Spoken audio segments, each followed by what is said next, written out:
Price லாடுங்க. விசேஷமாக இந்த நாளில் கூட நான் உங்களோடு கூட பேசுகிற தேவனுடைய வார்த்தை பாருங்கள். கீழ்ப்படிதல் ரொம்ப அவசியங்க. கீழ்ப்படிதல் தான் மேல்படிக்கு போகிறதுக்கு ரொம்ப ஆசீர்வாதம்.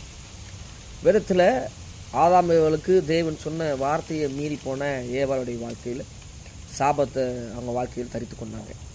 ஏன்னா இந்த பழத்தை சாப்பிடாதுன்னு சொன்னோன்னே அவங்க போய் சாப்பிட்டாங்க. இன்றைக்கி இன்னும் இருக்கிற அந்த உலகமும் அப்படி தான் இருக்குது. நிறைய அந்த ஆதாமுடைய ஏவாளுடைய சுபாவம் என்னென்னா, அது செய்யாத அப்படின்னா அவங்க செய்வாங்க.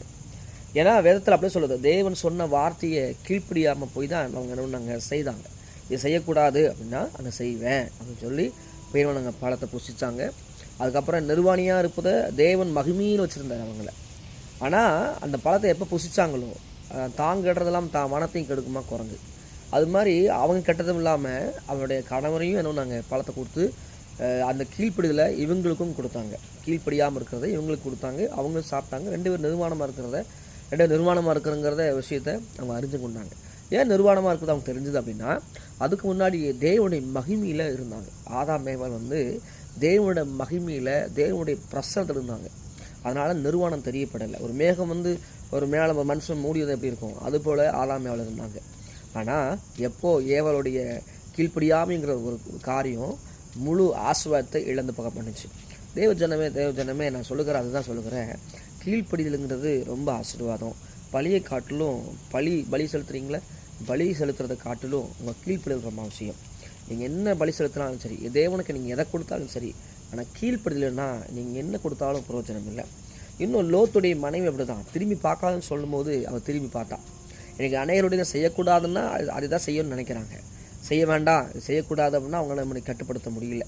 லோத்துடைய மனைவி அவளுக்கு இறுதியமெல்லாம் அங்கேயே தான் இருந்துச்சு. லோத்துடைய மனைவிக்கு என்னென்னா, புருஷன் சொல்கிறத அவள் கேட்க முடியல. ஏன்னா புருஷன் சொல்லியிருப்பார்ல, லோத்து கூட்டிகிட்டு வந்திருப்பார், திரும்பி பார்க்க கூட நானும் சொல்லியிருக்காரு, திரும்பி பார்க்கக்கூடாதுன்னு சொல்லியிருப்பார்ல, கண்டிப்பாக சொல்லியிருப்பார். அப்போது கணவனுடைய வார்த்தையை அவள் கேட்கவே இல்லை. லோத்து மனைவி பின்னாடி திரும்பி பார்த்தா உப்பு சிலையாக மாறி போயிட்டான். இன்னும் ஒரு காரணம் சொல்லுகிறேன். தேவனுடைய வார்த்தை சொல்லுகிற யோனா, இந்த யோனாவுமே நினிவேக்கு இப்போ சொன்னால் தரிசிக்கு போனார். அவருக்கும் வந்த உபத்திரம் பாருங்கள், மீன் வயிற்றில் போய் மாட்டிக்கிட்டார்.